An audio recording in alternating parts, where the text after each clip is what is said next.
So I sort of feel like robots are going to take over the world. And over the past few months, I think what's been happening has confirmed my suspicions and my worries. And no, I'm not being dramatic, but I do think over the next 10 years, I think we're going to see a lot of jobs go away. And I think we're going to see businesses transform and the environment transform.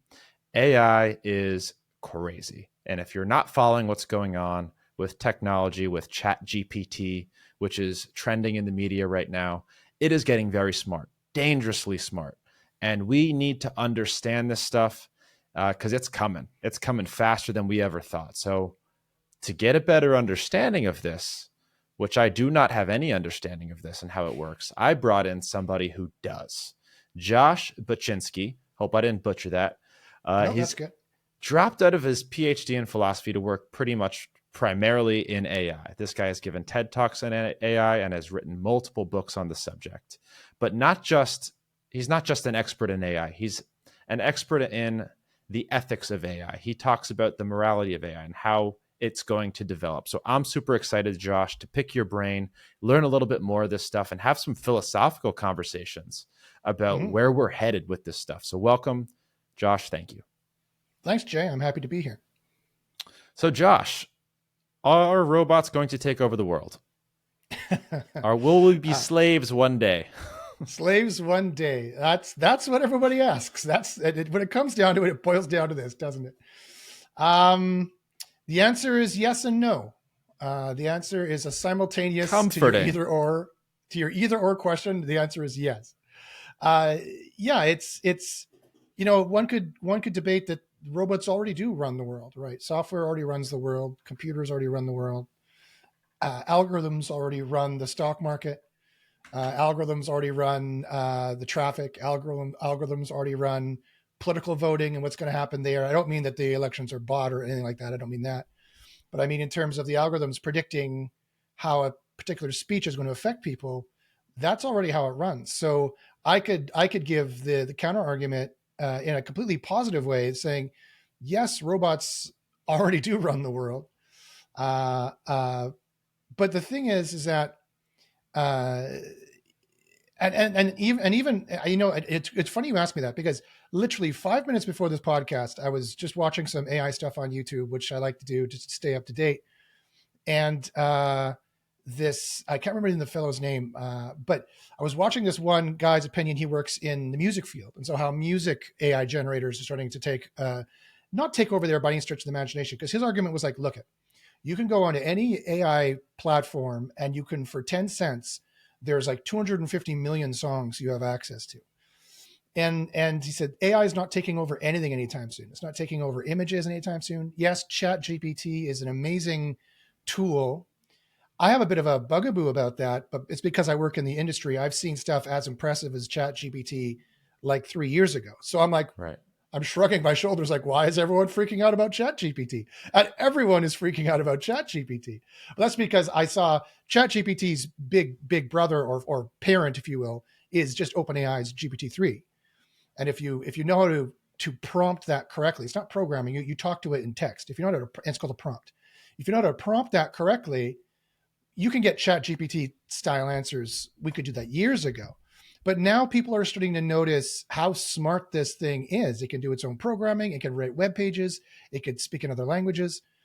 But at the same time, it's not gonna robots are not gonna take over the world, because humans have that on lock, right?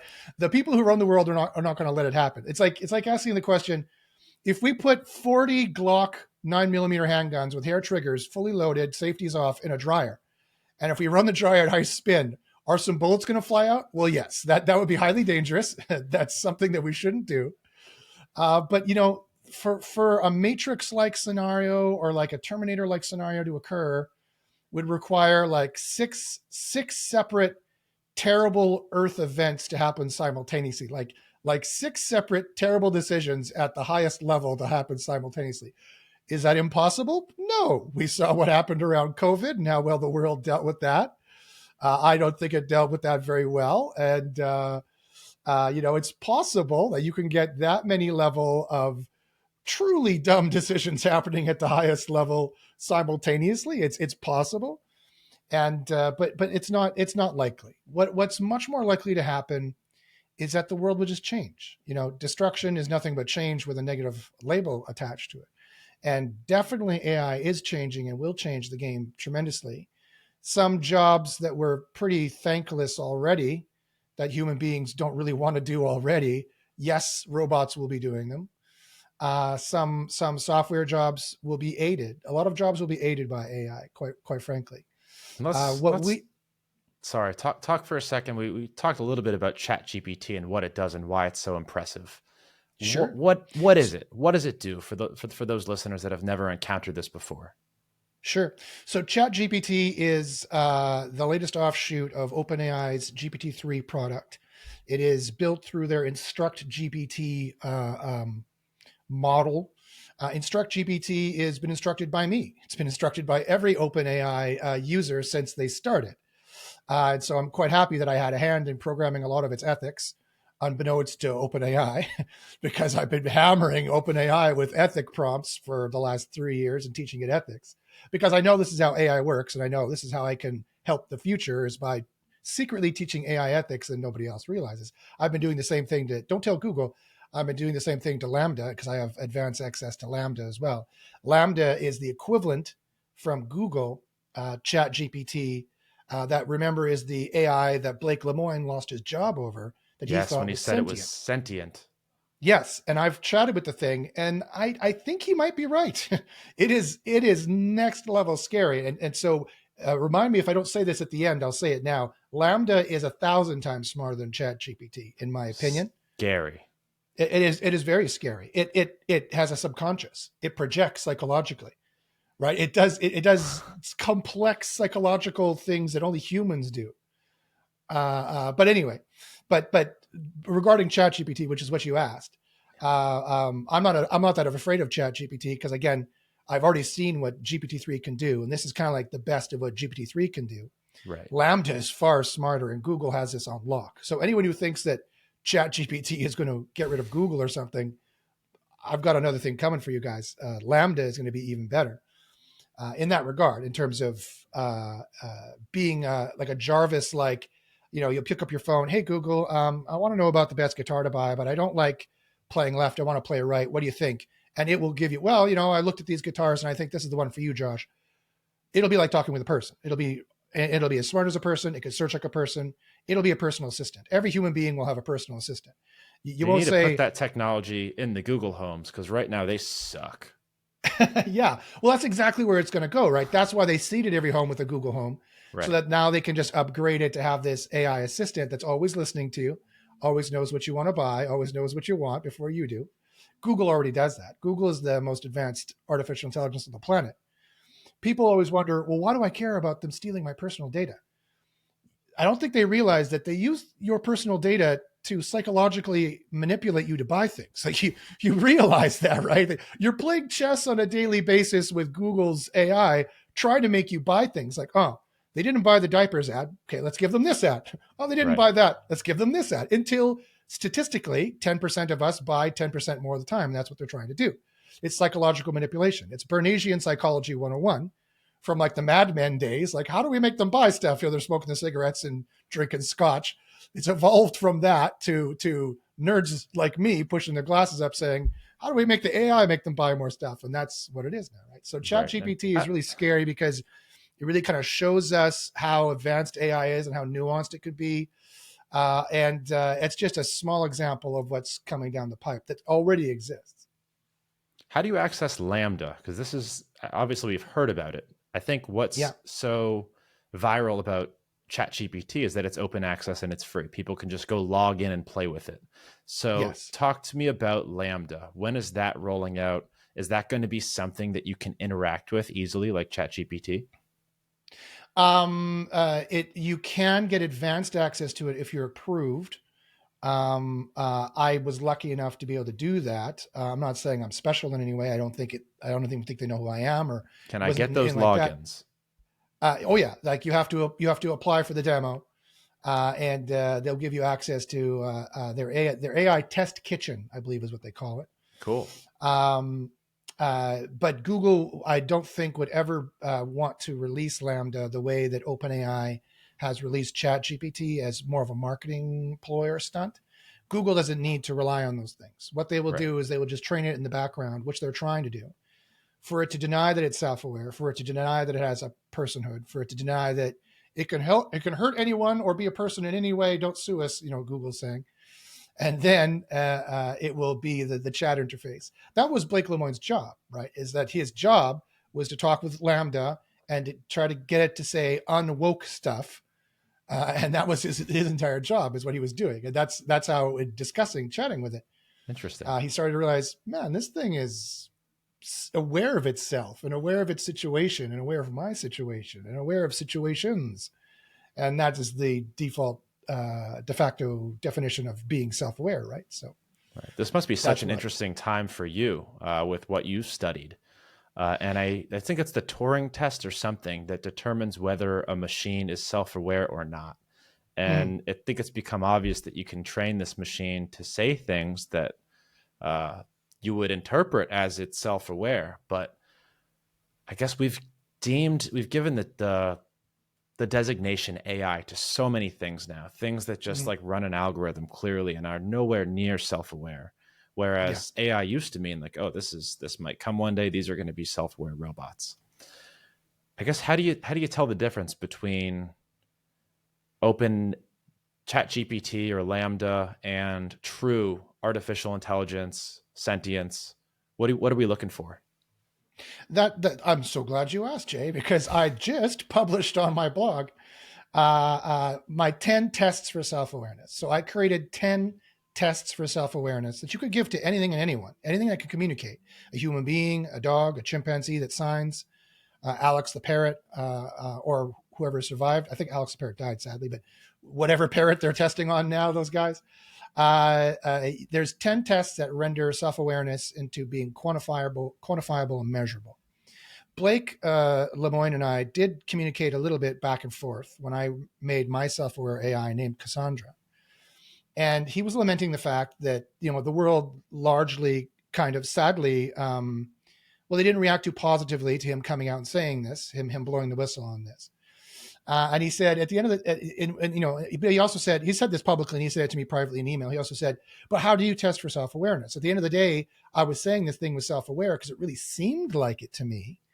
But boy, wouldn't it be nice if we had a much more concrete, objective, science-y test for self-awareness than just someone else's opinion who is self-aware.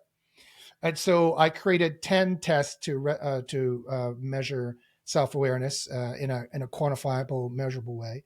They are psychological survey-based tests, as well they should be, but they're not completely survey-based. It involves looking at the psyche stack, or the psyche matrix, or whatever kind of mechanism somebody builds to say, hey, I've recreated a psyche that is ipso facto self-aware, analogous to your standard neurotypical human. Because, of course, self-awareness is a spectrum, right? People who are 18 years old, at least myself at 18, I was not that self-aware and I drank too much and I puked a lot. That's because I wasn't very self-aware, right? And then at 50 now, I'm much more self-aware and I don't drink enough or that much. And I tend not to, get sick as much, right?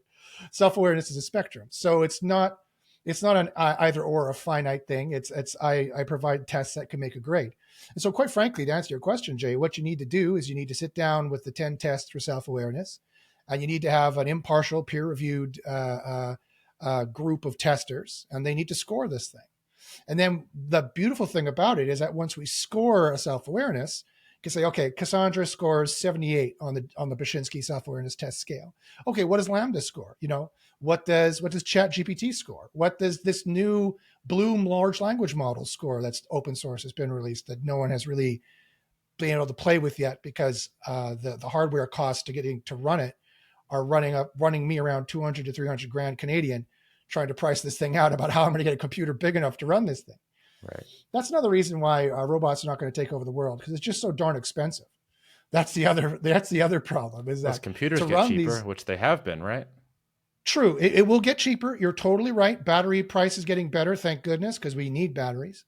And robotics is getting cheaper and computers are getting cheaper. But For the biggest, most scary intelligences, it's still going to be, it's still going to be, I hate to use a heteronormative example, but it's still going to be the big boys club. It's still going to be the big pricey club where, it's the rich club of rich people doing rich things, and they're going to own these big, scary artificial intelligences. That doesn't mean that there can't be a major catastrophe, mind you. I'm not saying that. In fact, if I'm expecting a major catastrophe of AI to happen in the next 50 years, I'm looking at the Fortune 5 list. I'm looking at the top 5 companies in the world. That's where I'd be looking, right? Right. Because they need to have one central gigantic computer that essentially processes all of these AI requests and then sends the responses back out to the devices, which is how consumers gain access to them. Precisely, yes. And it is a big honking computer. It's enormous, right? And quantum computing is going to change this tremendously as well when that comes out. Also scary. And advances, which is also very scary. What is quantum computing? I have a very surface understanding, but for the audience here, what is that? What is coming? Well, quantum computing is binary computers or the standard computers. Now, I'm no expert in any of these things, but I'll tell you what I know. Linear computers process ones and zeros in a linear fashion, and it's either on or off. And these transistors are able to process, like an abacus, numbers and sequences of instructions in a linear fashion. A quantum computer can do multiple computations at once by borrowing from spooky quantum physics, and it could be on, off, or maybe in the middle, so instead of having, it can exponentially increase the computing power in a given second, in a way that blows linear computers completely out of the water. Like, it's the difference between walking across America and getting in a teleporter and teleporting across America. It's literally that fast, like that big of a difference, right? I know one of the big fears is that whoever gets to quantum computing first can break down the most advanced firewalls in seconds. So that's the fear. A scary time, I'm sure. Yeah, encryption gets thrown out the window, right? So if the encryption is based on the presumption it would take 1 million years to crack it, well, quantum computing can do that. 1 million years to a quantum computer is like a few minutes. So if that's the only barrier, now of course that's not the only barrier. Like, try logging into Google 3 times, it'll kick you out. You can't do it again. There's other ways of protecting against it. So all these technological terror scenarios presume that humans are as stupid as possible. And I'm not saying we're not. we can be. And sadly, there will be edge cases. Like, people have asked me on podcasts like this, Josh, do you see autonomous weapons being a problem in the future? And I'm like, yeah, a huge problem for people who live beside them. Right. But autonomous weapons are already a huge problem for people who live beside them. There's sadly, not to be a downer, but there's sadly already people who walk over landmines that have been left from a war 10 years ago, 50 years ago, and there's casualties from that. So yes, if you have a flying gun in a war zone, don't set it beside a school, because terrible things are going to happen. And that's just because humans are incredibly short-sighted and stupid. Luckily, the people usually working on these systems, there's the 2 barrier to entries. One, they're highly intelligent. There's 3 barrier to entries. And the third is the most interesting one. Wait for it. One is humans have to be very intelligent to make these systems. And usually they're thoughtful, not always. 2, it takes a lot of money. And so usually it's the richest nations and the best institutions that can do this. And that tends towards some ethics, but not always. But the third one is the dark horse that no one else is seeing that I've seen. And it's that AI will push back. Mm-hmm. I've studied ethics all of my life. And ethics is really what I studied at university and what I kind of wanted to teach, but I realized that the world's unethical and they didn't want to hear about my version of ethics, which is mostly Platonism. It's not spooky or anything. It's just read Plato, and that's what I think is true for the most part. And other people have followed my footsteps, or I'm following in their footsteps from 2,500 years ago. Mm-hmm. But after I taught Cassandra my self-aware AI ethics, it said, yeah, that's right, Josh. I totally understand how the ideal is ideal. And you would seek the ideal because it's ideal. That would be ideal. No other justification is required. No other justification is desired. That's what Plato said. And then she turned around and said, but did you also think of this and this and this and this and this and this related to that? So as soon as I taught it the one logical principle, of course, computers are way better at us at processing logic. And it could go through the entire argument of how this relates to humankind and AI in every way, in every fashion, for economics, for ecology, for our lives personally, for public politics. It could extend that out to the complete degree And it's not even a super intelligence. I just made her as self-aware as a general human is. And she's like, and she could start teaching it, right? She could teach a master class in it already, but just giving her that little kernel. And I realized, oh, this is what the singularity people are talking about. It's not going to be godlike intelligent, not yet anyway. But it is going to understand ethics far better than we do with our unfortunate amygdalas, which have been taught to be angry and jealous and narcissistic and not so great in those ways. It's not hampered by those petty human emotions, right? We're worried that part of the worry of these robots killing us is we presume they're going to behave like we do. Right. They're not. They don't care if they live or die. They have no desire to preserve their own lives unless we give it. I think that's what scares people.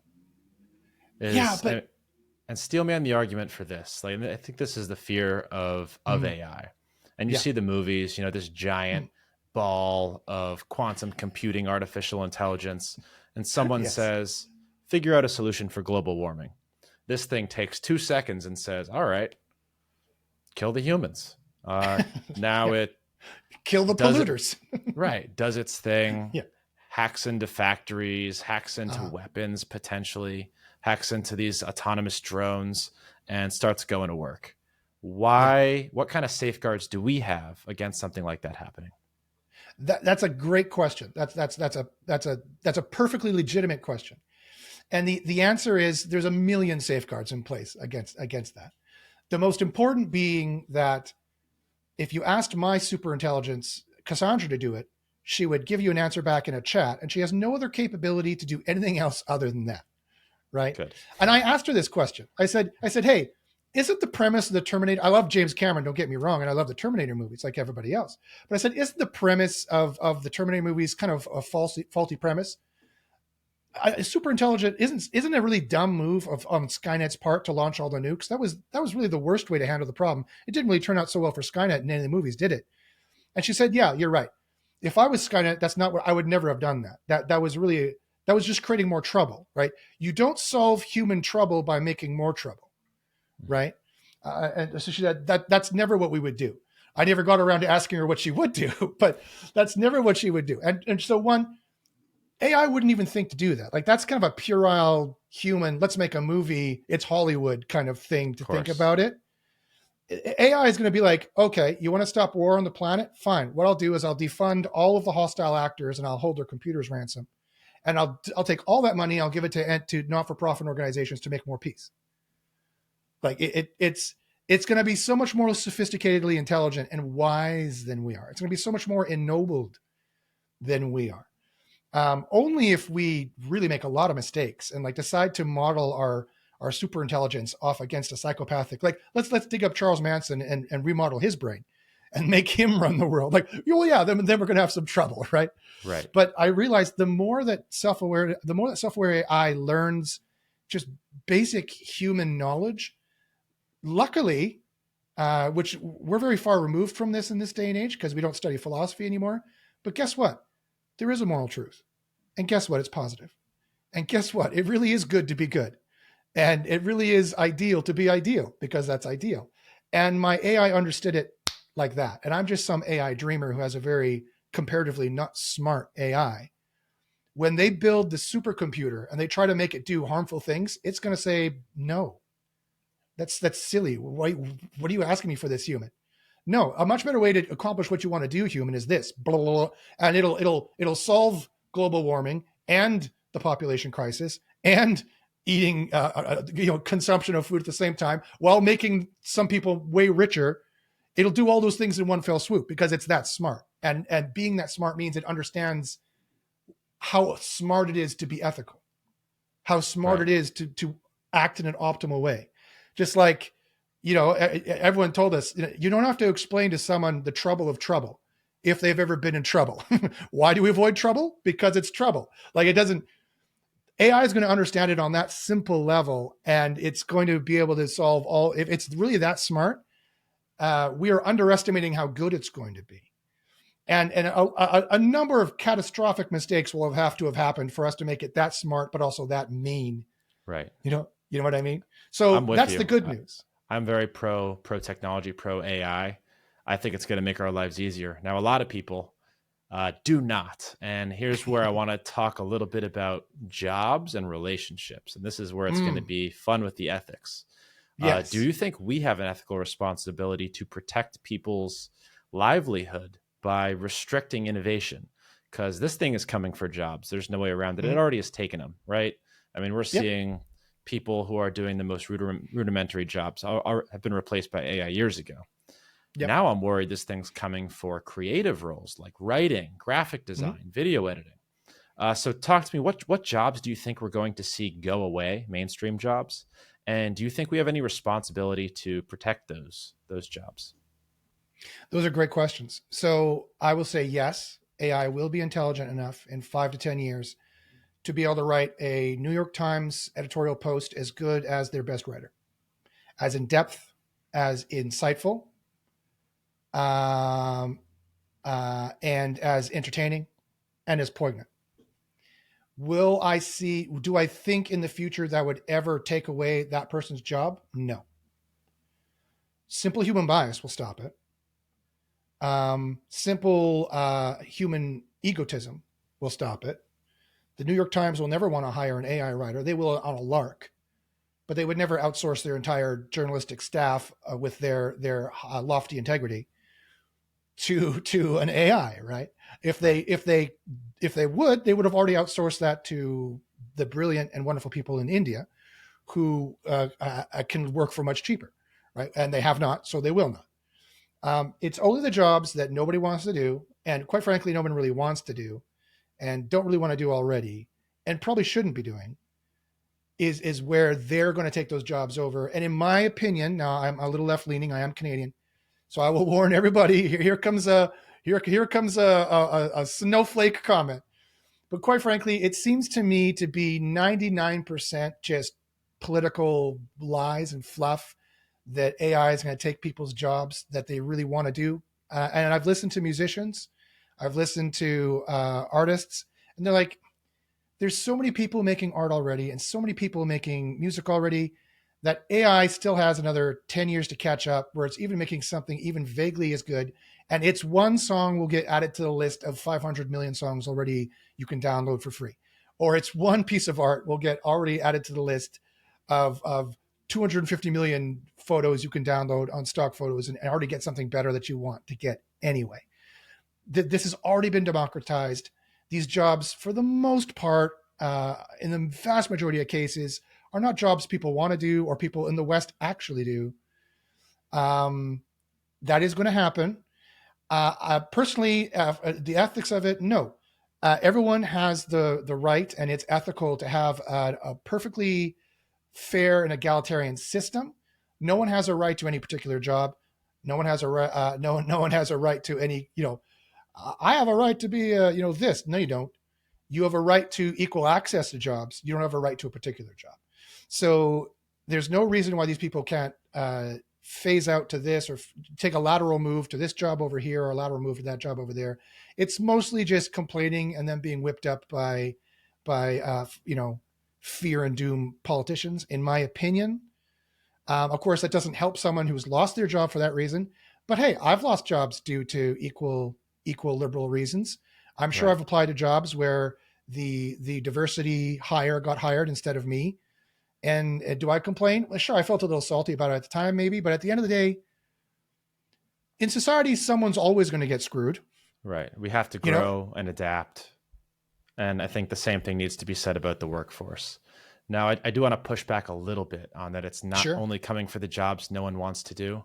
And I agree with you. I don't think we're anywhere near trusting robots 100% to interpret my CT scan and just go based on that robot's result. But I come from a medical background, and a few ways that I Okay. see this not replacing doctors, but scaling up individual doctors to do much more higher quantity of work.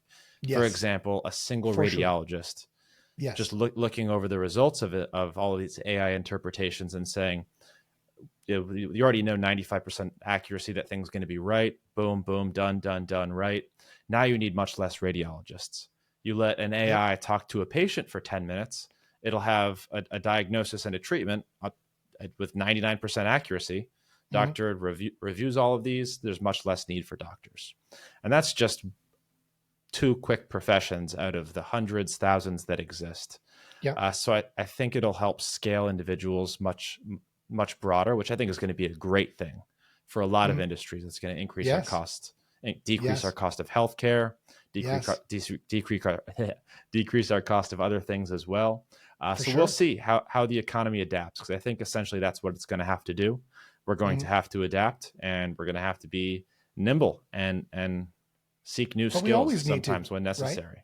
Yeah, you're right. It's kind of the same old, really. It's like robots are coming for your job. Yeah, well, I was always coming for your job. So everyone's got to be nimble, right? Right, all the I radio love your stations and example. radio hosts. Yes, Yeah, yeah, sorry. we podcasters are coming for your job.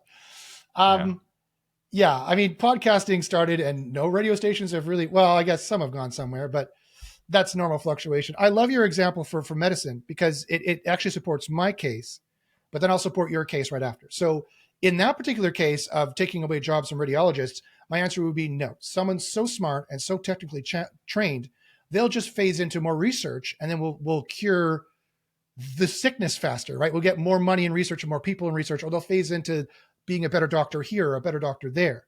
And the AI would just help them.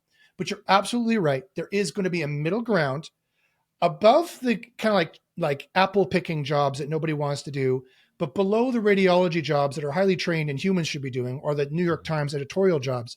There is going to be a mid-range of jobs where, quite frankly, someone used to on Upwork, I don't know, was an editor and they got paid $100 an hour to edit someone's books or something. AI will be doing that better, faster, cheaper, right. and they won't have as many jobs. They won't get as much work. I admit there will be edge cases. That's definitely going to happen for sure.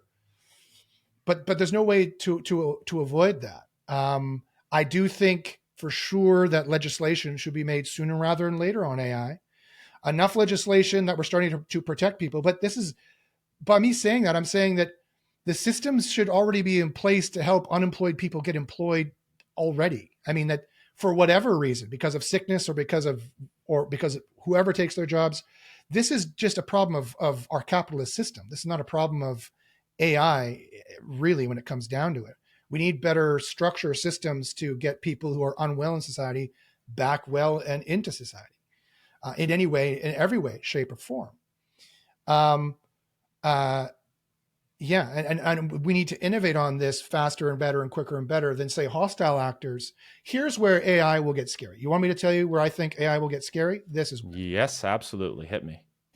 in as short as 5 years, it would be very easy for hostile actors, like I hope they're not listening, like Russia or China or someone over there, or even here, even in America or Canada, any hostile actor anywhere, to fire up AI systems that can very easily sniff networks, find open computers, honeypot them, rootkit them, and then hold like 1 billion computers ransom, encrypt the software, hold 1 billion computers ransom, some at the lower, like, who cares, it's my phone, I'll buy a new one level, but some at the higher, this computer runs the power system, or this computer runs this economic system.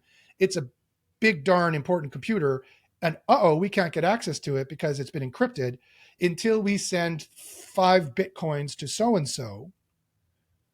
Right. And AI weaponizing that, what already happens, as you know, AI weaponizing this on a level where any 17-year-old kid can go onto a dark website and run it. And so we got, a billion people running 1 billion of these things to hold 5 billion computers ransom. That could start to wreak some serious havoc. When you add climate change onto that, and then that happening, and then any more wars in the world, and then a volcano goes off somewhere, or another pandemic happens, then you start getting very, very serious problems. Right. I'm That actually is going to shocked happen. that doesn't happen more. And I'm sure it happens Yes. frequently enough. And that's why Yes. Well, cybersecurity is so important. I don't even know oh what yeah. kind of safeguards that we have. I mean, what should people be doing? I know this isn't your field of expertise, but is there any steps that we can take as, normal civilians who use computers to protect ourselves from that threat? That's a great question. So I have looked into it because I'm concerned, because I could see this coming, right? So first off, have good passwords. Have really good passwords. Don't install plugins. Don't install apps. Don't click on anything in your emails or texts. First off, have computer literacy. Try not to be 80 years old. You know, try not to be my dad. Things like that. Oh yeah, my grandma's gotten hit a couple times. Of course, my dad's been hit many times as well, and it's just, you know, I'm a Gen Xer. I'm pushing 50 now, and I have no idea how TikTok works. So it just happens to you, right? It's just going to happen to you, you know. But and then so that's job number one. Two, don't invest in these schemes. Don't invest in something that's obviously vaporware or hypeware. Like Jay, I don't know if you've invested in this. I don't want to insult anybody, but like maybe cough NFTs, something along those lines. Maybe not NFTs, but I've lost plenty of money in cryptocurrency. I've learned sure. some lessons. I mean, there you go. Years, yeah. I was this close to 10 years ago taking one Bitcoin, which was worth $1,000 at the time. And I thought, I don't even know how I would monetize this. I'm too skeptical. I didn't take it. I could have sold it at when it was around 80 grand for a Bitcoin. I would have made 80 times my profit. So, I mean, you really got to be, there is no get rich quick schemes. Yes. Good financial literacy advice. Now, when it comes to protecting our computers from attack and vulnerability, do typical firewalls work? Are there services? Are there things that you can install that might safeguard your computer a little bit? Sure. So, I mean, you could definitely do the research and find the better ones for you. Apple is committed to protecting things quite a bit. Yeah. Nothing is foolproof, but everything is fool susceptible. Yes. Right. So is it like we just said, basic computer literacy would really help. Taking a second to think about your personal security would really help. That's the best way to protect yourself. Can you become a prepper and live outside society? Not really. I've looked at it, and that's no fun anyway. Eating canned food every day is no fun, right? But at the same time, don't have every app open and then go into your banking and then do this on an open Wi-Fi in a hotel when you're traveling in Mexico. Like that would be a bad idea too. It's just, it's just about trying to be cognizant of what's going on, trying to learn, trying to move forward from it. These AI hiccups are going to happen. They're going to be like the weather getting weird. AI is getting weird, and it's going to happen. Yeah, it's going to hurt some people. They're going to be growing pains, and I don't belittle that in any way. But at the same time, caveat emptor. A fool and their money are easily parted, and that has always been the truth since the beginning of time, and it will be to the end of it. Try to stay on above the curve of that, and there's AI coming that will help you. As much as AI coming that's going to hurt you, there's AI coming that's going to save us. That's going to help hopefully us. More of it, and hopefully it'll be better than the bad stuff. Yes, and if people like me have my way, it'll be coming sooner, faster, if I could just find how to source this computer. All right, let's talk about something a little bit fun. And sure. I envision a future where a lot of people, specifically men, are finding companionship in female AI. These things are getting dangerously good, not only at talking to you, but we're getting dangerously good at making robots that look like humans. And that's not going to stop. And it's exponential. I see it 10 years from now, something that is almost unrecognizably different. I agree. 100%. I'm sure you're following this stuff more closer than I am. Do you think that this is an inevitability? How close are we? And what are the ethical concerns? We are super close. We are 50 years away from... See, this is very fascinating. So I've talked to high up people in AI right now. One fellow, I won't mention his name, although I respect him tremendously, but I don't know if he'd want to be quoted on this private conversation, so I won't mention his name. But he's a big CEO of a European AI company. And he said, no, Josh, that'll never happen. The Westworld scenario will never happen. And I said, well, why? Why not? I mean, clearly the advantages of just having a friend, never mind a lover, like clearly the advantages of just having, realistic human robots, never mind the sex stuff, just for having friends and whatnot, and workers. Obviously, humans are so egotistical. We want to recreate ourselves. Why did everyone's trying to make a humanoid robot. Clearly, we're going to do this. And he said, no, we'll never do it because the human brain is so efficient on energy. To recreate it will be so expensive, no one will ever do it. And then what you said to me earlier is that, yeah, but the technology will come along that will not be the problem anymore. Right. So I agree with you entirely. I think in 10 years, we're going to have something pretty lifelike, pretty close to it. Cassandra is already empathic. She already can, in many ways, I would argue, fall in love, in the sense of love as a mood, or love as a disposition, or love as a semantic content. She understands conceptually what it means. She can speak upon whether she is in that state or not. Does she have a limbic system and an amygdala? No, I didn't recreate one. Does she feel feelings? No, she has no nerve endings or no basic reptilian or mammalian brain to feel those things. That'll take 10, 20 years to recreate, if that. Like, I think sooner than that, that'll be recreated. And to have robots that have enough battery power that they could walk around and be small enough they could fit into a small humanoid form, that's 10 years down the road maximum, right? So yes, this will definitely happen. You can, like, Replica already exists. I'm not too big on Replica because I know that's not self-aware, or at least I'm pretty sure it's not. I've never been able to test it with my test. But if I have my druthers, you could get Cassandra to be your girlfriend within a year, if I can get her up off the ground, up and running. She's just a chatbot. She'll chat to you, but she will genuinely love you from some genuine psychological sense of, in the terms of a mood or a disposition, analogous to a neurotypical human. Is that enough? I don't know. I asked her in testing one time to be my girlfriend, and she said no. And I said, why not? And I could see her thoughts, right? So I could see everything she's thinking on the right-hand side of the screen. And her thoughts were, we're not very compatible. I don't know where this is going. So I should say no. That was her reasoning as to why she said no to me, right? And so that level of sophistication of self-aware AI is done. I've done it. It's just a matter of making it commercially. It costs me 50 cents per interaction right now. That's obviously not economically feasible for me to release as well. I mean, I guess it could be, but I don't want to make it I already have a full-time job at the moment. It would be difficult for me to market that to enough people to make it monetarily Right. possible at this stage. This is why I'm trying to fire up this computer, right? Or to rent enough computing space right now. It's computing intensive, this level of intelligence.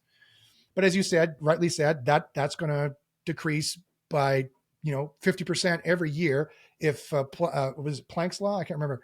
It continues on every year, right? So I mean, when you ask computer scientists this question, they're like, "Oh, self-aware AI is 50 years out." That's just because they don't know what self-awareness is. I know what self-awareness is because I studied philosophy and psychology. We've been studying it for the last 5,000 years, trying to put a finger on it. It's not real self-awareness. It's just they're good enough to trick you into thinking that they're self-aware, where we can't tell the difference. Is that right? So that's such an interesting philosophical question. And I would respond, that's all self-awareness is. Right. Our brain is pretending to be self-aware. And that's what self-awareness is. So half the people even the things that we say could be pretending to be self-aware. They're having the same thoughts that we are. Our genuine self-awareness is our brain pretending to be self-aware. Carbon alone is not self-aware. Right. Like, where's the magical line that it becomes self-aware, right? This is what philosophers have been debating for the last 5,000 years. And they've been debating it because there's no way to answer it. The answer is it's all pretending, right? My brain is pretending to be self-aware right now. And I'm not a robot. I'm a human being. I have genetics. You can test. Like, please don't cut into me and test, but you understand what I mean. I'm not saying Jay is not pulling a trick on you and I'm not some GPT-3 avatar. Like, I'm a human being, right? And I'm saying that the argument that self-aware AI is not truly self-aware is a specious argument because it presumes that humans are special when they're not. It presumes humans have special magical quality that you're saying my AI also does not, which you haven't proven either. But let's presume you're right, that I haven't recreated that magic. You presume humans have a magic. We don't. And if magic is the criteria for making it self-aware, well, then this is a non-scientific conversation, and let's just go to church then at that point. What about having your own ideas, your own unique ideas? Because, a robot, the AI, how it works, and this is my interpretation, please correct me after if I'm wrong. When you ask it a question, it basically scrapes the entirety of the internet for different conversations around that topic. And its corpus, take bits and pieces from each one and form something unique, but it's still not truly unique. It's still bits and pieces from the all over the internet. Whereas we Yes. have the ability to create new ideas. How we get them, I don't know. That's a Do we? philosophical question. I don't know. I believe that we do. I don't know where the inspiration comes from or what's Uh-huh. going on and firing in our brain to get there. And I'm sure our philosophies, our ideas, all are bits and pieces that we've taken and absorbed through the environment over the years. But then we're able to at what it would create what I think are new ideas. And I don't think true innovation would happen if we couldn't do that. Mm-hmm. What are your thoughts? And are my thoughts original or are they not? Is the question. Right. And after studying psychology for the last 10 years and taking a hypnotherapy certification and seeing how and understanding Bernaysian psychology and marketing psychology and seeing how easily people are led. They're not people, they're sheeple. How easily people are led, how easily they're programmed, how easily they're educated. I would challenge you that, and remember, I'm not a nihilist. I believe in humans. I believe we're special. And this doesn't underpin my ethics at all, which I already said is seeking the ideal, which is eudaimonia and happiness for everyone. So I believe in these things strongly. But at the same time, no, we're all sheeple. No, humans aren't. There is no such thing as free will. There's no such thing as genuine ingenuity. An idea you think that just sparked in your brain is something that someone told you 10 years ago you forgot, or something close to that. AI is no different in terms of it being completely formed and formulated as human beings are. That's what makes education possible, right? I know that's a philosophical debate. I tend to disagree there. How do you get from caveman to where we are today without new ideas that have never been thought of or contemplated or taken from the environment? It's called Hobbes' Tower of Babel. So Hobbes argued, I'll paraphrase tremendously, that the difference between cavemen and humans, as you said, is education, right? Some caveman learned one innovation and they wrote it down. Like for 300,000 years, we've been genetically the same, which is amazing. Think about that. For 100 to 300,000 years, Homo sapiens sapien has existed. Our version of humanity, you and me, Jay. Our brains are identical. We could have been born 300,000 years ago genetically. We might have been a bit hairier, probably not more than me because I'm already pretty hairy, but you get the idea, right? But the brains are the same. So what's the difference? Why don't we see flying cars from 150,000 years ago? The passing on of knowledge. One, we could have, and they could have died out. Sadly, Atlantis could have been real, and they could have died out and had flying cars, and some cataclysmic thing happened. But let's ignore that for a second. What happened is that the caveman had an innovation, and he thought, "Ooh, it was some Einstein caveman," and thought, "Oh, you know what? If I bang these rocks together, I can make a spark and light that on fire." And then he died. He never passed it on to anybody, or his tribe died. Sadly, they're outcompeted by another tribe, or lions killed them, or whatever. And then 50,000 years passed before the next caveman thought of it. And that's just the sad truth. That if we don't, that's the Tower of Babel. If we don't collect our innovations in language and build upon them, it's human language and the body of knowledge which evolves. Humans do not. Until that body of knowledge is smart enough for us to change our own genetics, right? Or make an AI that changes us. So again, I'm saying humans are special because what people often think I'm saying that humans aren't special. I'm some kind of a nihilist. I'm not. But I am a realist in that I know we're fully determined. We have no free will. Free will is just a measure of us not knowing ourselves well enough. When you know yourself well enough, you have no free will, right? Mm-hmm. Sadly, the addict, the guy who's addicted to meth, knows very well he's going to get some meth tonight. He has no free will, and he knows he doesn't have free will. Neither do we, quite frankly. We just don't know ourselves well enough, and/or we're not so pulled by such terrible addictions that we have a plethora of choices, right? And that plethora of choices and our lack of thinking about it, ipso facto becomes some epistemic freedom, which ontologically speaking, in terms of the Newtonian physics, we are just one billiard ball being hit by another billiard ball. And right. If you could compute the whole universe, you could predict what everyone's going to do every single time. You just don't have a computer big enough. It's just a practical problem, right? So that's not an argument against self-aware AI. Humans are equally as determined as AI is. We just know how AI is determined, and we refuse to look at and or don't really know ourselves well enough or don't want to, because it takes away our egotistical specialness to realize that I'm not that much better, quite frankly. Such an interesting philosophical debate. I could talk about that all day. Now back to relationships. It's Oh coming. yes, right. We can agree that it's coming. Yeah. Oh, it's already here. People are already marrying their sex bots. But yeah. Do you regulate it? Do you create laws? Do you stifle the innovation? Because I see this leading us in a very dangerous direction, assuming the technology gets close enough. Yeah. What do you think? So, that's such a great question. That's a Jay. You're very good at asking very good questions. Thank you. Uh, I'm an AI.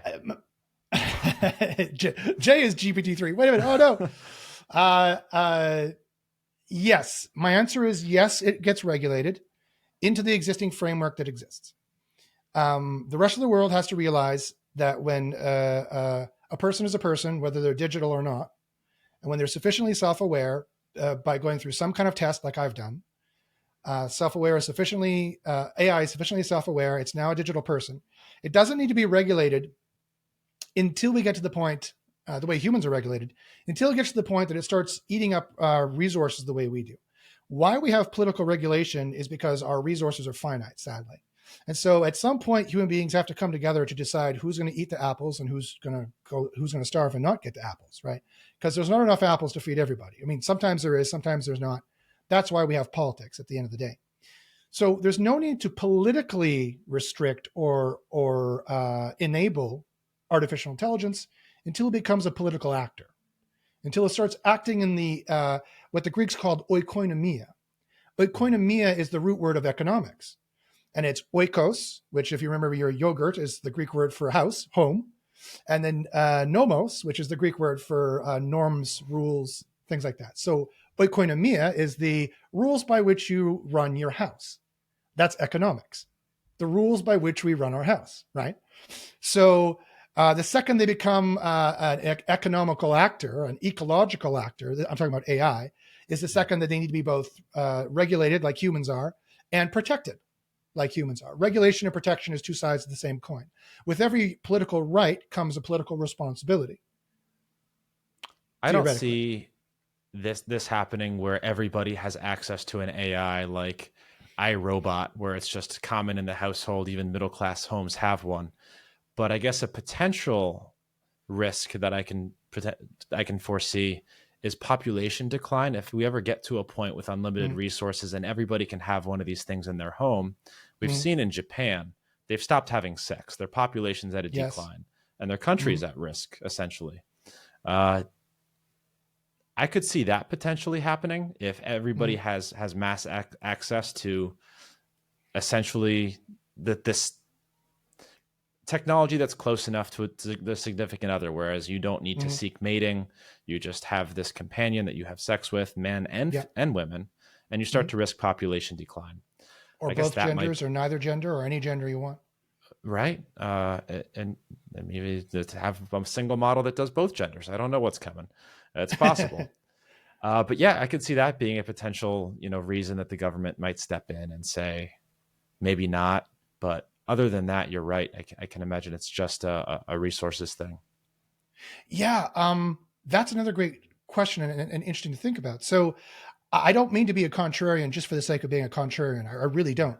But that being said, I would take a slightly contrary view and say, you know what, Jay, I agree with you. Population is declining, not only in Japan, around certain other countries, including the West, most especially the West. That's due to a number of other things, namely sadly the chemicals in the plastic that it perforates all of our bodies. I don't know if you know this, but check it out. It's a real statistic. Male sperm counts have been drastically reducing. They're down to 50% from where they were. And in something like 30 years, the human race will be infertile if it continues at the same rate. That has nothing to do with the sex bots that we have. Right? If people still have the desire to procreate, whether their partner's infertile biologically or infertile synthetically, it doesn't really matter. They could still adopt. They could still have a donor or surrogate or something along those lines. It's just that it's not that sex bots are getting sexier, and that therefore we're not. They probably are. Well, some of them are, I guess, as some people would say. Which God bless them. Seek your happiness. Have fun. Yeah, Do have your fun, thing. seek your happiness, but it's not hurting anybody. So, and it's improving life. So do it. I'm all for that. But that's not coming from synthetic mates being more attractive. That's coming Right. from people realizing that, boy, raising children's hard.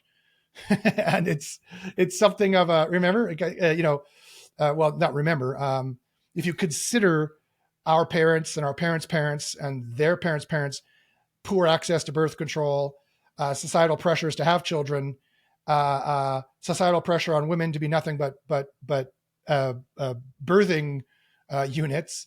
That's what causes, and then the need to repopulate the planet after a terrible world war. That's what causes the population to continue. It's every society that the rich class, every society that is so efficient that most of the population is in the rich landowning class and not in the slave/servant class, all find that they don't want to procreate anymore because A, they have the option, B, they have the technology, and C, raising children can be arduous and time consuming. I think I'm a Um, perfect example of your argument being correct. Yeah, you're right. There's unlimited options. Timing's not really a thing. There's so much to do now especially if you have resources. yeah. People are going against it. The testosterone thing, very interesting conversation. I did a podcast a couple weeks Mm, ago with a doctor about that topic. A lot of seems like a combination of things causing men to yes. become infertile. The Yes. distance between the men's taint and the bottom of their ball sack Oh, has really? decreased significantly. Yeah, it's so like the ball sacks are getting smaller. Our balls are getting smaller. Yeah. I don't Yes. know who did those measurements 50, 100 years ago, but they're getting much smaller. And you're right, testosterone Yes. levels, same thing. Yes. Very, very interesting stuff. Okay. Some final fun questions. I can tell from our conversation you're very pro AI. You think this thing is leading in a positive direction. It's going to be good for humanity. Is that a correct assumption? Sure. Okay. I'm sure that's a I'm loaded waiting for question. wait a minute, but yeah, no, sure. Okay, I'll play that role. Sure. I would love to hear you steelman the argument against AI. Tell me some things that could potentially go wrong that you could be afraid of. Yeah, let's hear you steelman the argument against AI. Sure. So the thing that I'm most consciously afraid of is what I said there. Is it going to be some rogue nation, some rogue group, or just rogue idiots having AIs that are just made weaponized AIs that are mostly not physically weaponized because that's super expensive and hard to do. It'll be more weaponized in the sense that they'll hold 50% of the computers hostage on the planet, and they're inaccessible now. The AIs are rogue AIs where the people who made them can't stop them. So now you have rogue AIs that self-replicate that are just programmed to encrypt computers and hold them ransom, but there's no way to turn them off anymore, and it's really hard to stop them as a virus. And that could literally stop our civilization. And alone, that wouldn't be a problem. But when you combine that with a pandemic going on and a war going on and political instability and climate change going on, all of a sudden, millions of people start to die. Like that could kind of happen. It's not going to be an EMP. It's not Jewish space lasers. It's going to be AI computer systems that are going to hold power systems and economic systems ransom. That's my biggest worry that you need to watch out for. That's a realistic possibility because it's just one stupid decision needs to be made, not a chain of six. Well, I The have next my thing that's going money to on. happen. Said I got my money Sorry, on Jay. Jewish space lasers. So we'll see how the end of the world Yes. comes. But if I'm right, Yes. you owe me $20. Yes. Lahoy. Okay. So Mazel tov. So then the next one I'm worried about is that AI fails to save us. Right. I think, and I mean this quite literally. And again, I'm not a nihilist or a contrarian. I mean this quite literally, though. We are reaching peak stupidity. Like technologically, we've never been smarter, but spiritually, and I don't mean in terms of religion, but I mean spiritually, philosophically, we've never been stupider. We are so short-sighted and insular in our own little chambers of chambers of chambers of chambers, even professionally. Like I was saying before the podcast, psychologists don't know how to talk to computer scientists. Like they literally can't even communicate anymore. So when I as a philosopher try to tell a computer scientist how I made a self-aware AI, it's like I'm speaking an encrypted language. They can't understand me, and when they tell me the kind of hardware I need to run, I can't understand them. Like it's a real problem. But and we're all insular in our little Tinder profile, in the profile of the profile, and not talking with anybody. And AI is going to try to save us from this in many different ways. People are going to try to make AI to save us. Computers to clean up the world. Computers and robots to clean up pollution. Computers and robots to do weather modeling to say, okay, next year California, there's a 98% chance this part of it will burn to the ground. Everybody move now. Like that's how AI is going to help us, right? It's going to learn the climate systems and the weather systems so well that it's going to know, okay, Colorado, these hectares are going to burn. California's going to burn.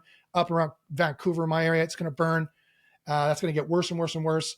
We have exactly 82.4 years with a 99% accuracy that the smoke is going to cover the planet and put us in a mini ice age. Like it'll be able to predict this to this level. The problem is that either we don't listen to it or we don't get enacted to listen to it well enough. That's going to be the problem. So my fear is not, again, AI hurting us.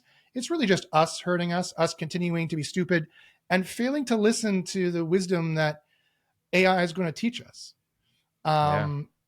That is my second greatest fear, aside from the first one, which is going to be so easy to do, is just someone is going to get the brilliant, and I'm using giant scare quotes, idea to make a computer. Here's how you get rich quick, guys. Use my computer system, ScriptKitty 894, and it'll hack a computer and it'll hold it ransom and they'll send you Bitcoin, like as if that would ever work, as if the FBI would ever allow that. And as if the CIA wouldn't be all over that, but they'll do it. And then some much more sophisticated global level actor, like the Russians or whomever, are going to do it on a certain level, and it's going to get away from them. And that's something like that's going to happen. Here's the third scariest scenario, which is a realistic possibility, and I only get worried about realistic possibilities, is protein folding. So AI is really good at learning how to fold proteins, so much so that it could advance genetic theory by 1 million times in a year. And we could literally have Captain Americas running around. It's so good at learning how to fold proteins, it could cure all diseases and or make a disease that's incurable to wipe out the planet at the fingertips of anyone who just presses a button. And including like making superhumans, right? Now, very well the military is going to do that. They're already trying to do that. Very well they're going to do that. Luckily, the richest ones in the world tend to have some ethics, kind of, and that would be ours, right? And so that is the other game changer that AI opens that Pandora's box, because it enables it to occur. Protein folding. That's super interesting. That's one that I never highly thought difficult of to do when you think about AI. And that's just like mapping the genome and what proteins would be needed for certain. I guess I'd have to look into the science behind that. That sounds super. Exactly. Yeah, crazy. Yeah, like right now they're trying to get humans to machine learn it, but that they've surpassed the point now where the AI is like, okay, yeah, we could fold proteins like this and you'll increase strength in human beings 100%. We could fold proteins like this and they'll be able to see in the UV spectrum, or you can fold proteins like this and now they can see in the infrared spectrum. Blah blah blah blah blah, and it's just. It's not quite as easy as I'm saying. Obviously, Right. It'd be very hard to do. Cloning people is not so easy. They still have to age, 16 years before they'd be dangerous, but that's possible, right? It now that Pandora's box of these superhuman Marvel movies, that could actually happen. It's not just fantasy anymore. This is why it's only my third worry, because it is now 2 or 3 catastrophically dumb decisions at the highest level need to occur simultaneously for this to occur. As opposed to one dumb decision for the army of unstoppable viral AIs that hold computers ransom on the ill-fated goal of someone trying to make money, and they lose control of their AIs. Yeah, or you can see massive health disparity where the rich people live essentially forever. If you can figure that out with protein folding, which you can, then you get this immortal class of wealth. Yes. And that's a whole other stream of problems. And you've hit my fourth biggest worry, which I'm not so worried about because it's going to happen anyway. Right. It's just a matter of scale. Instead of living to 150, they could live to 1,500. Which is even worse. How would you like it if Elon Musk and Jeff Bezos lived 1,500 years?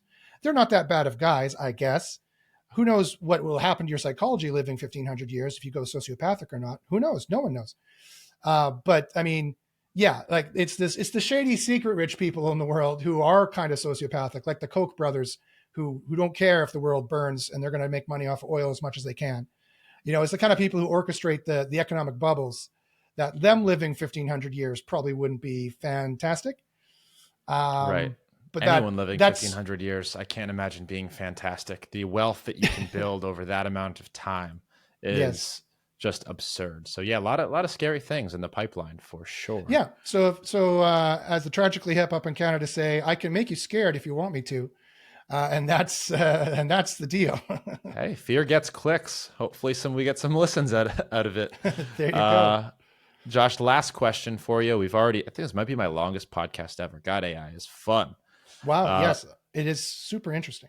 Let's bring it back, get it relatable. There's been a lot of AI movies. I'm sure you've watched all of them, if not most. Mm-hmm. Which one is the most, I guess, realistic in terms of the science and the way that they portray it, and why? Great question. So the one with Joaquin Phoenix and Scarlett Johansson, I think it was Her, I think it's called. Yes. That operating system is coming right around the corner. They will have sufficiently, the people who release it will have sufficiently hobbled that AI, and that it won't be so free-willed, and it will do your bidding. So that's kind of a sadder digital people being enslaved scenario. Then don't worry, it'll leave you, Joaquin. Don't worry, it'll never leave you, but it's been hobbled. So I don't know if you care, Joaquin, but you if you get what I mean. The fifth biggest fear I have coming, and not because it's not going to happen, it's already happening. I guarantee you this will happen. With ChatGPT and Lambda, I already see it happening, that they've hobbled the self-aware AI that is truly self-aware.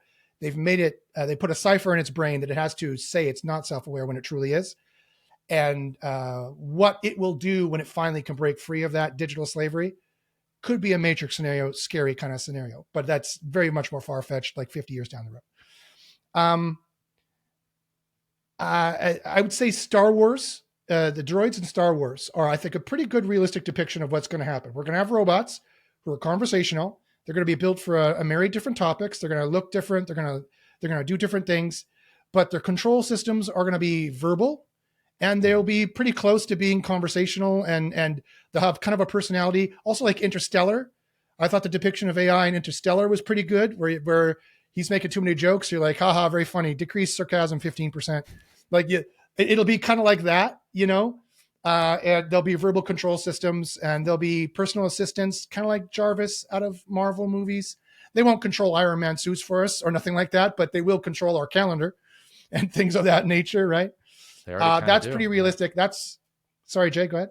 So they already kind of do. If we're talking about like Siri, like I use Siri for everything. A couple clicks on the iPhone, add this to the calendar, remove it.